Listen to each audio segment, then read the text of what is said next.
우리가 청출어람이라는 말과 같이 스승보다 제자가 뛰어나고 또 부모보다 자녀가 더 뛰어나고 이렇게 되는 걸 우리는 다 원합니다. 근데 실제로는 이제 그렇지 못한 경우도 많이 있죠. 신앙적으로 볼 때에도 부모님은 참 믿음도 좋으시고 인품도 훌륭하고 또 교회와 하나님을 잘 섬기는 존경받을 만한 분인데 그분의 자녀를 보면 그렇지 못한 경우가 종종 있습니다.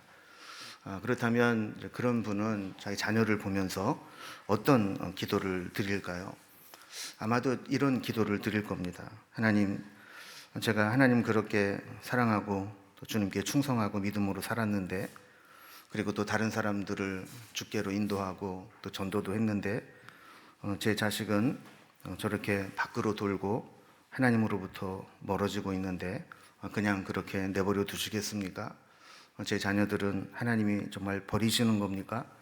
이런 마음으로 기도하지 않겠습니까? 사도 바울도 복음을 전하면서 가지고 있었던 가장 큰 고민 중에 하나는 하나님의 택함 받은 백성이라고 알고 있는 유대인들이 하나님의 구원의 방식인 예수 그리스도를 거부하고 받아들이지 않는 겁니다. 그는 목숨을 걸고 전도 여행을 다니면서 이방인들에게 복음을 전해 보니까 도리어 구원받지 못할 것이라고 생각했던 이방인들은 마음을 활짝 열고 복음을 받아들이고 그들에게 성령이 임하고 교회가 세워지고 하는 것들을 보게 되는데, 정작 유대인들은 마음을 굳게 닫아걸고 아주 완악한 마음으로 복음을 대적하는 것들을 보게 되는 것이죠. 이러한 고민들을 가지고 정리해 놓은 부분이 로마서 9장에서 11장까지 반복되는 말씀입니다. 11장에 오면 이제 바울의 고민이 더욱 더 구체화됩니다. 그래서 1절에서 이렇게 질문을 던지고 대답을 하죠. 그러므로 내가 말하노니 하나님이 자기 백성을 버리셨느냐? 그러니까 지금 드러나는 현실만 보면 하나님이 자기 백성을 버린 것 같다는 거예요. 그렇지 않고서야 어떻게 저렇게 사람이 완악해지고 하나님의 구원의 복음을 저렇게 대적할 수 있는가 하는 거죠. 그러면서 그 스스로 이 질문에 이렇게 대답을 합니다. 그럴 수 없느니라.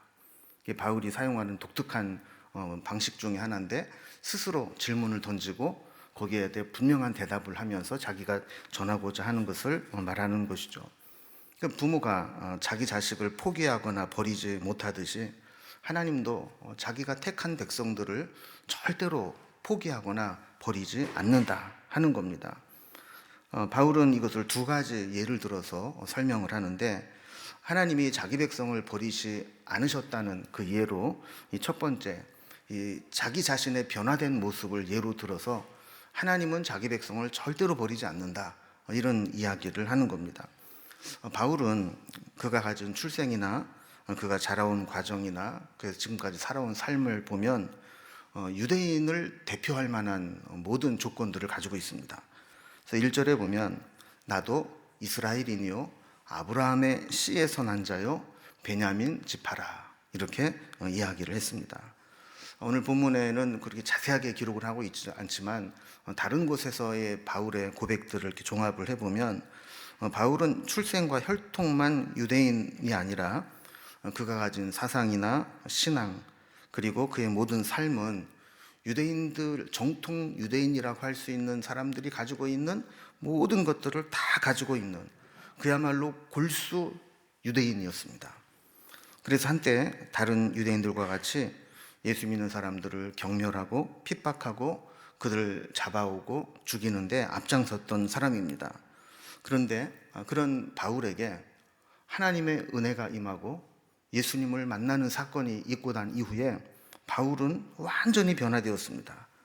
완전히 다른 사람이 되어서 핍박자에서 도리어 복음을 전하는 자가 되었습니다. 과거에 예수님을 그렇게 핍박하고 하나님의 구원에 대적했던 자기 자신이 하나님의 은혜를 받고 전도자로 이렇게 바뀐 것을 본다면 이스라엘 백성들에게도 다시 한번 하나님의 은혜를 부어주시기만 한다면 하나님이 왜 저들을 버리시겠느냐? 저들도 다시 하나님의 백성으로 돌아올 것이다, 이렇게 이야기를 하는 겁니다. 어떤 사람이 반에 한 50명 중에 50등을 하는 사람이 있습니다. 그러니까 꼴등을 했다는 얘기죠. 근데 고3에 딱 올라가서 뭔가 마음에 생각의 변화가 생겨서 내가 이 상태로 살 수는 없겠다. 그래서 내가 1년 동안 죽었다 생각하고 한번 열심히 공부를 해봐야 되겠다. 이런 마음으로 아주 독하게 마음을 먹고 1년 동안 미친 듯이 공부를 했습니다. 그래서 그 어렵다는 인서울에 성공을 한 겁니다. 그래서 서울에 있는 대학에 들어가게 되는 그런 결과를 가져오게 된 거죠. 자, 그러면 이 50등 하던 사람이 그런 좋은 결과를 얻게 되었다면 40등이나 30등이나 20등 하는 아이들이 공부를 안 하고 노는 걸 보면 뭐라고 얘기를 하고 싶을까요? 야, 나는 50명 중에 50명 하는 애였는데 1년 바짝 공부 열심히 해가지고 서울에 있는 학교 갔다. 그러면 너는 지금 나보다 40등, 30등, 20등 하면 조금만 더 열심히 하면 그렇게 될 수 있지 않겠냐. 근데 왜 포기하고 왜 안 하느냐. 이런 얘기를 하지 않겠습니까? 그리고 사실 우리는 신앙적으로 그런 자들입니다. 나 같은 사람에게도 하나님의 은혜가 임하니까 내가 이렇게 예수를 믿게 되었고 복음을 알게 되었고 은혜 가운데 살아갈 수 있게 되었다면 나에게 주신 은혜를 당신에게도 준다면 당신은 훨씬 더 은혜 가운데 살 수 있지 않겠느냐, 이런 거죠. 여러분 어떻습니까? 여러분은 태어날 때부터 이렇게 은혜 받을 만한 자격이 있고 그런 성품을 가지고 있고 그런 삶을 살다가 은혜를 받은 거라고 생각합니까? 아니면 내가 하나님의 은혜를 못 받았다면 나는 생각만 해도 아찔해. 내가 주님 만나지 않았더라면 내가 지금 어디서 뭐하고 있을지 나는 정말 아찔해. 이런 생각을 가지고 살아갑니까?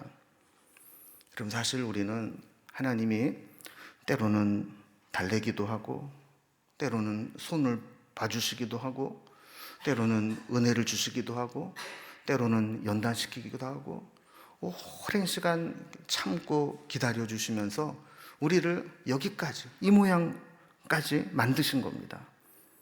여러분, 우리에게 베푸신 은혜를 다른 사람에게 베푸셨다면 구원받지 못할 사람이 어디 있고 은혜 받지 못할 사람이 어디 있겠는가, 이런 생각을 하는 것이 은혜 받은 사람, 구원받은 사람의 마땅한 고백이 되는 겁니다.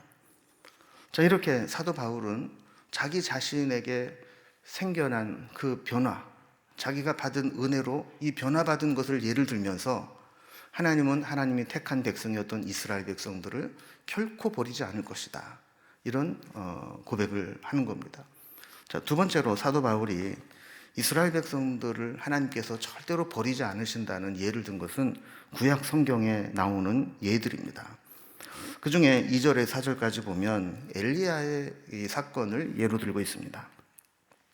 엘리야가 활동할 때는 이스라엘 이 남북 왕조를 합쳐서 가장 영적으로 어두울 때였습니다. 아합의 아내로 들어온 이세벨은 이스라엘을 바알의 나라로 만들겠다고 하나님의 종들을 다 잡아 죽이던 그런 시기였습니다. 겨우겨우 아합과 이세벨의 눈을 피해서 이 엘리야는 도망을 다니면서 생명을 부지하고 있었습니다. 때로는 그리시네가로 도망을 갔다가 거기에서도 물이 마르고 살 수 없으니까 사르밧이라고 하는 저 북쪽 이방 땅으로 과부의 집으로 은신을 했다가 다시 돌아와서는 갈멜산에서 엄청난 바알과 아세라 선지자들과 대결을 통하며 역사 속으로 다시 나오게 되었습니다. 이 갈멜산에서 바알 선지자들과 대결해서 이겼는데 이세벨이 그 꼴을 보지 못하고 엘리야를 죽이겠다고 달려들게 되자 엘리야는 혼비백산에서 도망을 가게 됩니다.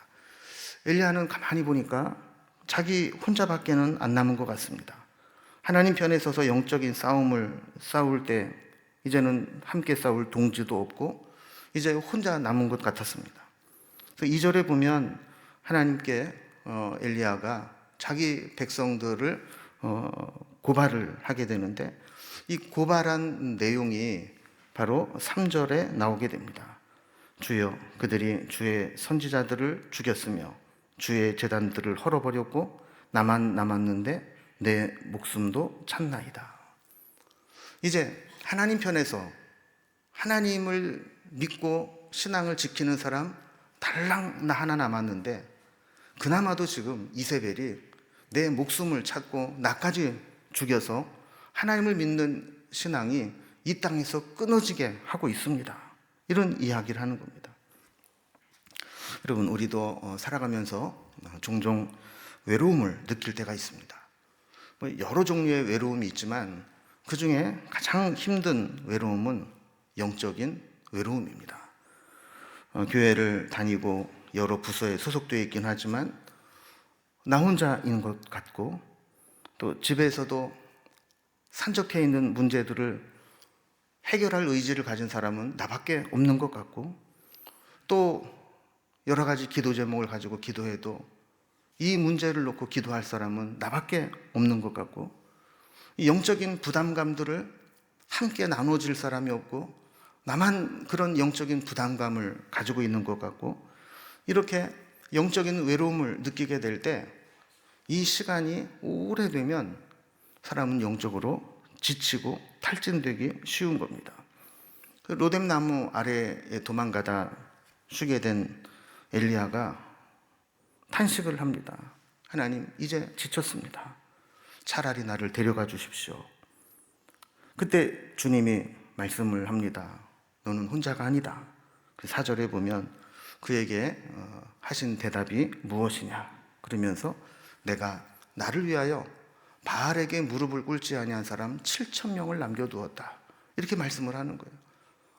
엘리야는 하나님, 이제 나밖에 안 남았고 그나마 나도 내 목숨을 찾는 이세벨 앞에 죽을 지경입니다. 이제 나 죽으면 끝입니다, 이랬는데 하나님은 아니다. 나를 위해서 바알에게 무릎 꿇지 않은 사람 7,000명을 내가 남겨두었다. 지금 당장 내 눈에 나타나진 않지만 내가 숨겨둔 곳에서 그 7,000명이 신앙을 지키고 믿음의 절개를 지키고 하나님의 때를 기다리고 있다, 이 이야기를 하는 겁니다. 5절 말씀을 보면 이 바울은 이렇게 자기 자신에 대한 간증과 또 엘리야에게 남겨둔 자가 있다는 것을 말씀하면서 바울이 확신한 게 있습니다. 그게 뭐냐면 5절에 있는 말씀과 같이 그런즉 이와 같이 지금도 은혜로 택하심을 따라 남은 자가 있느니라. 그러니까 바울도 은혜를 받고 나니까 남은 자가 되어서 복음을 전하는 자가 되었고, 엘리야도 자기밖에는 안 남은 줄 알았는데 하나님이 남겨두신 7,000명이 있고, 마찬가지로 지금 이스라엘 백성들도 다 하나님을 대적하는 것 같고 하나님께 버림받은 것처럼 보이지만 하나님께서는 그들 중에도 은혜로 택하실 자들이 남아있다라는 겁니다. 이스라엘 백성들은 하나님의 뜻을 거역하고 완악하여져서 하나님이 행하신 구원을 받아들이지 않고 있었지만, 그렇다고 하나님께서 저들을 다 버리신 것이 아니라는 겁니다. 바울을 은혜를 주셔서 변화시킨 것과 마찬가지로, 또 엘리야 시대에 7,000명을 하나님이 남겨두신 것과 마찬가지로 하나님의 구원을 사모하고 기다리는 자들, 하나님은 그들을 남겨두셨다는 겁니다. 그래서 지금 당장은 상황이 역전된 것처럼 보입니다. 이방인들 중에는 원래 하나님 백성이 어떤 것과 같이 하나님을 잘 섬기는 자들이 늘어나게 되고, 원래 택함 받았던 이스라엘 백성들 가운데에는 이방인보다 못하게 하나님을 대적하는 자들이 생기고 있습니다. 그리고 원래 복음은 이스라엘에게서 시작되었죠. 예수님도 거기서 나셨고 제자들도 그들 중에 택하셨고, 또 바울과 같이 복음을 전한 사도들도 다 유대인들이었습니다. 우리가 복음을 받아들이고 이만큼 전 세계의 교회가 확장된 것도 사실은 초기에 유대인들의 수고가 있었기 때문입니다. 그런데 지금 보면 상황이 완전히 역전됐죠. 이스라엘에 가보면 예수님의 흔적은 거의 찾아볼 수가 없습니다. 성경에 뭐 예수님이 탄생했다고 하는 뭐 베들레헴이라든지 예루살렘의 일부분만 예수님을 믿고 있고, 나머지들은 다 예수님과 상관없이 살아가고 있습니다. 심지어 예수님이 십자가를 지고 올라가셨던 골고다 언덕길을도 보면 지금은 아랍인들이 장사를 하는 시장 골목이 되었고, 여기가 예수님이 지나갔던 곳일 것이다라고 추정하는 관광지로 쓰고 있을 뿐입니다. 6절에 보면 바울은 남은 자에게 속하는 것도 우리의 행위나 공로로 된 것이 아니라 은혜로 된 것이라고 이야기를 합니다.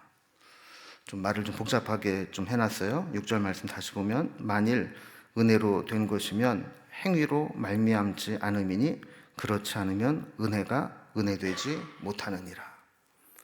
이게 결국 그 얘기입니다. 남은 자들이 하나님께 구원받는 자가 된다 할지라도 그들 역시 행위로 된 것이 아니라 은혜로 된 거라는 거예요. 그렇지 않다면 은혜가 은혜되지 않는다, 이런 얘기를 하는 거죠. 바꾸어 말하면 하나님의 은혜를 떠나지 않는 한 이스라엘 백성들에게도 소망이 있고, 그 은혜를 붙잡는 한 하나님은 그들을 버리지 않으셨다라는 겁니다. 그래서 우리는 늘 영적인 관점에서 보아야 합니다. 스스로 멸망의 길로 달려가고 있는 그런 것들처럼 보여도 우리는 그 사람을 포기하거나 또 절대로 낙심해서는 안 됩니다. 하나님께서 한번 다시 은혜를 베푸시면 얼마든지 변화될 수 있다는 소망을 품어야 되는 거죠. 자, 그렇다면 왜 유대인들이 처음에는 하나님의 택한 자가 되었는데 결국 저렇게까지 되었는가? 그들이 우둔해졌기 때문이라는 겁니다. 7절 말씀을 보면 이스라엘이 구하는 그것을 얻지 못하고 오직 택하심을 입은 자를 얻었고 그 남은 자들은 우둔하여졌느니라 그랬습니다. 그러니까 이스라엘 백성들이 처음 택함 받았을 때에는 엄청난 열심으로 하나님을 섬겼습니다. 그래서 나름대로 어떻게 하면 우리가 하나님 백성으로 은혜를 받고 구원을 받을 수 있을까? 그 방법을 찾고 이 종교적인 열심으로 그 해답을 찾으려고 했습니다. 그런데 그 결과 자기들이 구원받을 수 있는 방법을 택한 것이 아니라 도리어 구원을 받지 못하는 자가 되었고 오직 택하심을 입은 자들만 구원을 입게 되었다는 겁니다. 구원받을 것 같은 자들은 구원받지 못하고 구원받지 못할 것 같은 자들이 구원을 받게 되었는데 그 남은 자들은 우둔하여졌기 때문이다 하는 거예요. 여러분 오늘 로마서 11장을 그냥 읽으시다가 여러분들이 아무 생각 없이 읽으면 조금 혼동이 되는 부분이 있습니다. 그게 뭐냐면 남은 자가 이 4절, 5절에 나오는 남은 자와 7절에 나오는 남은 자가 전혀 다른 의미의 남은 자라는 거예요. 이거를 이해하지 못하고 남은 자 그러니까 성은 남시요 이름은 은자요 그래서 똑같은 동일 인물이다 생각하면 오늘 본문은 엄청 혼동이 됩니다. 그래서 여러분 4절이나 5절에 나와 있는 이 남은 자는 어떤 자냐 하면 모든 사람들이 다 하나님을 배반하고 하나님의 은혜에서 떠나가 있을 때 믿음을 지킨 믿음의 남은 자를 가리키는 겁니다. 그런데 7절에서의 남은 자는 정반대입니다. 그 앞에 보면 오직 택하심을 입은 자가 구원을 얻었고 그랬잖아요. 그래서 택함 받은 자들은 구원을 받았는데 그 남은 자들은 우둔해져서 구원을 받지 못하게 되었다. 그러니까 정반대로 구원받는 소수가 있었는데 그들 가운데 믿음에서 탈락된 남은 자를 의미하는 거예요. 그러니까 앞에 4절, 5절의 남은 자는 다 멸망받는 것처럼 보이지만 믿음을 지킨 구원받은 자이고 7절의 남은 자는 택함 받은 자 중에 믿음에서 탈락한 자이고 그러니까 이거를 구분을 해서 읽으셔야 오늘 본문이 이해가 됩니다. 근데 다시 이 말씀을 보면 그 믿음에서 탈락한 남은 자들은 우둔하여 졌느니라 그랬어요. 우둔하여 졌느니라 라는 말이 예전 번역에는 완악해졌느니라 이렇게 번역을 해놨습니다. 이 말은 감각이 없어서 반응을 보이지 못한다 이런 의미를 가지고 있습니다. 여러분, 우리의 이 피부에는 감각을 느낄 수 있는 뭐 통점 뭐 이런 것들이 있습니다. 그래서 이 피부를 뭐 꼬집거나 때리거나 하면 아픔을 느끼게 되죠. 그런데 아픔을 느끼지 못하는 부분이 있습니다. 어떤 부분이 아픔을 느끼지 못하죠? 굳은 살이 배기는 거. 여기 여러분 굳은 살이 뭔지 모르세요? 알죠? 굳은 살이 많이 배기면 통증을 못 느낍니다. 그래서 저도 가만히 생각을 해보니까 옛날 학교 다닐 때 그런 장난을 왜 했는지 모르겠는데 예전에는 책가방을 다 들고 다녔잖아요. 무거웠다고요. 뭐 체육 시간에 뭐 철봉 같은 것도 하고 그러면 이 손가락과 손등이 겹치는 부분에 굳은 살이 이렇게 두툼하게 올라옵니다. 그러면 그걸 뭐 뜯기도 하고 뭐 또 생기면 하고 그러는데 뭐 어떨 때는 뭐 이렇게 바늘 같은 거 가지고 바느질 하듯이 거기를 막 통과시키기도 하고 막 남자들은 그러고 놀아요. 그래서 이 굳은 살이 배긴 데를 뭐 바늘 같은 거로 찔러가지고 막 통과시키고 막 이러고 보이고 막 이러고 놀고 그랬어요. 근데 그래도 이게 안 아파요. 왜냐하면 이미 굳어져서 감각이 없어졌기 때문에 그런 거죠. 근데 우리의 심령도 우둔해지고 완악해지면 그렇게 된다는 겁니다. 감각이 없어져요. 말씀을 들어도 찔림이 없고 은혜를 받는 현장에 있어도 감동이 없고 그렇게 설교를 들어도 변화가 없습니다. 이게 바로 우둔해진 거예요. 그래서 하나님 백성들이 왜 망하게 되었느냐? 왜 택함을 받는 자들이 있는데 거기에 들지 못하고 버림받은 자로 남은 자가 되었느냐? 결국 우둔해졌기 때문이다. 우리가 영적으로 둔해졌기 때문이다 하는 거예요. 그래서 이스라엘 백성들이 이렇게 처음에는 종교적인 열심을 가지고 하나님을 찾는 것처럼 보였지만 구원을 받지 못하고 믿음에서 탈락된 이유가 뭔가? 그 해답은 우둔해졌기 때문인데 우둔해지면 어떤 결과가 나타나는가? 8절에 있는 말씀과 같이 하나님이 오늘까지 그들에게 혼미한 심령과 보지 못하는 눈과 듣지 못할 귀를 주셨다 함과 같으니라. 그 마음이 흐려지니까 올바른 판단을 하지 못하고 보지 못하니까 혼자 엉뚱한 상상을 하게 되는 겁니다. 듣지 못하니까 올바로 해석하지 못하고 자기 방식으로 해석하면서 오해와 착각을 하며 살아갑니다. 그러니까 우리는 뭔가 제대로 보고 제대로 듣고 제대로 판단해야 올바른 진단과 해석과 판단이 나오는데 판단력이 흐려지고 제대로 보지 못하고 들을 것을 듣지 못하게 되면 엉뚱한 생각을 하고 엉뚱한 해석을 하고 오해하게 된다라는 거예요. 그러니까 이스라엘 백성들이 그렇게 종교적 열심을 가지고 하나님을 섬겼는데도 하나님이 보낸 선지자들의 말씀을 묵상하고 핍박하다가 결국에는 하나님이 보내신 하나님의 아들 예수 그리스도까지 십자가에 못 박게 된 것은 저들의 심령이 혼미해지고 눈이 보이지 못하게 되었고 귀로 들을 수 없었기 때문이라는 겁니다. 여러분, 우리에게도 사실 가장 중요한 것이 영적인 분별력입니다. 그냥 세상적인 눈으로 보는 게 아니라 그 사건 뒤에 있는 것들을 영적으로 분별할 수 있는 능력이 있어야 되는 겁니다. 이 영적인 분별력이 없게 되면 우리는 세상적인 기준으로 오해를 하고 착각을 하게 됩니다. 이 말씀은 거꾸로 이야기를 하면 은혜를 받으면 정신이 온전해지고 안목이 달라지는 것을 의미하는 겁니다. 우리가 진짜 은혜를 받으면 예전에 좋았던 것이 별것 아닌 것처럼 보입니다.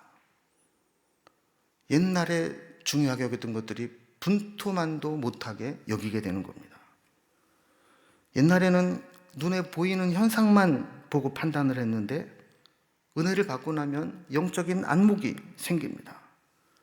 옛날에는 당장 눈앞에 보이는 현상만 연연했는데 이제는 거시적인 안목을 갖게 되고 큰 흐름 속에서 하나님의 계획을 보게 되는 겁니다. 이렇게 영적으로 안목이 열리고 나면 때로는 고난과 역경이 와도 원망하거나 낙심하지 않습니다. 이 고난과 역경을 지나고 나면 하나님이 나에게 어떤 일을 행하실까? 오히려 기대가 되는 겁니다. 또 진짜 영적인 안목이 열리게 되면 눈앞에 유혹과 미혹이 있어도 쉽게 넘어가지 않습니다.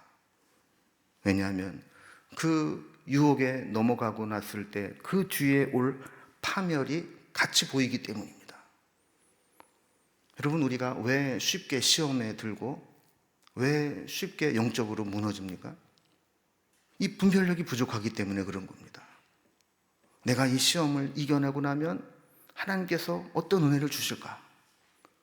내가 이 시험을 이겨내지 못하면 내가 얼마나 영적으로 무너질까? 이것을 볼 줄 아는 안목이 있어야 되는데 이 안목이 없이 지금 당장 내 앞에 나타난 현상에만 급급하고 반응하게 되면 결국에는 하나님이 하시는 큰 뜻을 보지 못하기 때문입니다. 그래서 이 영적인 안목, 분별력이 생기지 않으면 정말 비본질적인 것, 쓸데없는 것, 썩어질 것만 붙들고 살아가게 됩니다. 그래서 정말 중요한 것, 정말 포기하지 말아야 될 것, 정말 소중한 것들을 놓쳐버리고 마는 거죠. 그럼 교회에서도 마찬가지입니다. 아무리 교회를 오래 다니고 아무리 열심을 내고 아무리 하나님 말씀을 오랫동안 들어왔어도 은혜를 받지 못하고 영적인 분별력이 생기지 못하게 되면 말씀을 은혜로 받아들이지 못합니다. 이런 자들을 향한 하나님의 말씀이 있습니다. 9절 10절의 말씀인데 이렇게 이야기를 합니다. 그들의 밥상이 올무와 덫과 거치는 것과 보응이 되게 하옵시고 그들의 눈이 흐려 보지 못하고 그들의 등은 항상 굳게 하옵소서 그랬습니다. 이 말씀은 시편 69편 22절에서 23절에 있는 말씀을 인용한 말씀입니다. 그럼 이 뜻이 무엇일까요? 여러분, 그들의 밥상이 올무와 덫과 거치는 것과 보응이 되게 해달라 이렇게 기도를 하고 있어요. 이 말은 다윗이 자기를 대적하는 자들에게 하나님께서 이렇게 해주십시오 라고 기도한 내용이에요. 여러분, 우리는 밥상을 차려받듯이 누구나 다 이 밥상에 차려진 밥을 먹고 힘을 얻고 영양을 공급받습니다. 그래서 뭘 먹고 힘을 내면 그걸 가지고 움직이고 일을 하게 됩니다. 그런데 열심히 잘 먹은 거를 가지고 이 정신이 혼미하고 보지 못하고 듣지 못하는 제대로 된 분별력을 갖지 못한 자가 힘을 얻게 되면 어떻게 될까요? 그 힘을 가지고 여기저기 다니면서 사고를 치게 되는 겁니다. 그러니까 지금 자기를 대적하는 악인들에게 그들의 밥상이 그들에게 주신 힘이 오히려 그들이 사고를 치는 그 결과를 얻게 해달라는 거예요. 여러분, 우리가 못 먹고 힘이 없어서 누군가가 도와줘야 겨우겨우 거동할 수 있는 사람은 사고를 쳐도 크게 못 칩니다. 힘이 있어야 사고를 치죠. 우리 권사님들 이렇게 주일날 오는 것도 진짜 순교를 각오하고 지팡이를 잡고 그냥 누구를 부축을 하면서 겨우겨우 교회에 오시는 분들은 누구를 뭐 폭행을 해가지고 그 병원에 가게 만들었다거나 뭐 그런 사고를 못 쳐요. 자기 몸도 하나 간수하기 힘든데 누구에게 사고를 치고 피해를 주겠어요.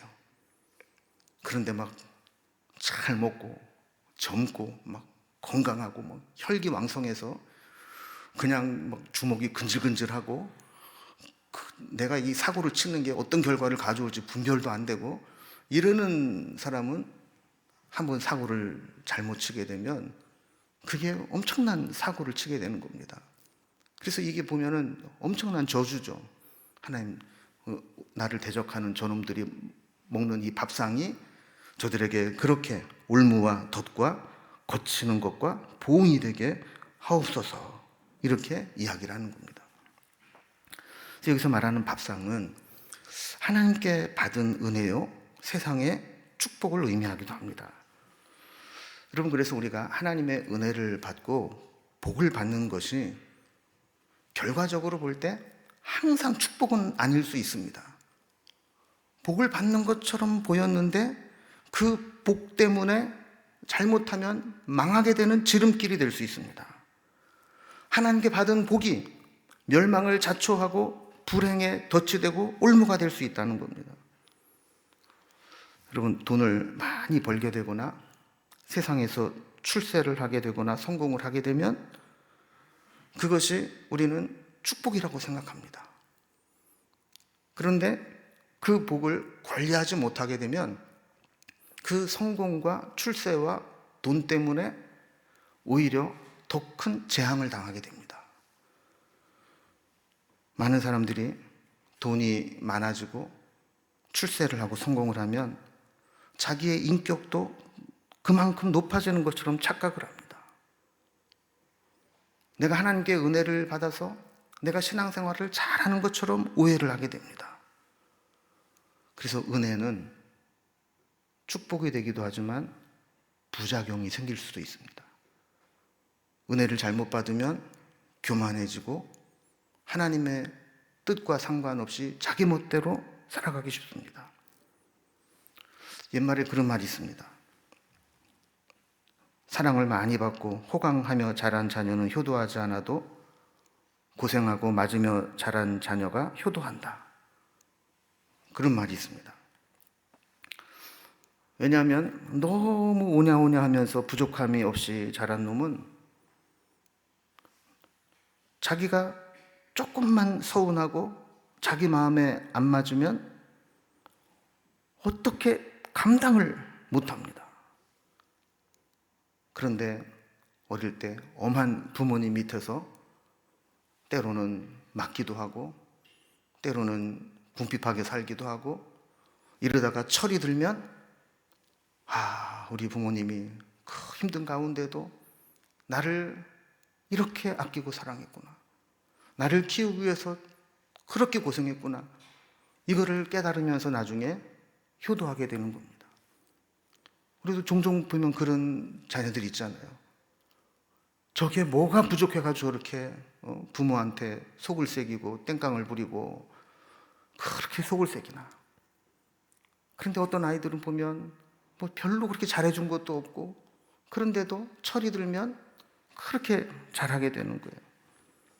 그리고 이스라엘 백성들이 영적으로 보면 엄청난 혜택을 받지 않았습니까? 9장에서 11장까지 오면서 그런 얘기를 계속 반복하고 있습니다. 다른 민족과는 비교할 수 없는 혜택과 사랑을 받았습니다. 그런데 그것 때문에 저들은 교만해졌고 쓸데없는 고집이 생겼고 심지어는 이것이 하나님이 너희를 위한 구원이다 라고 말씀하신 십자가도 외면했습니다.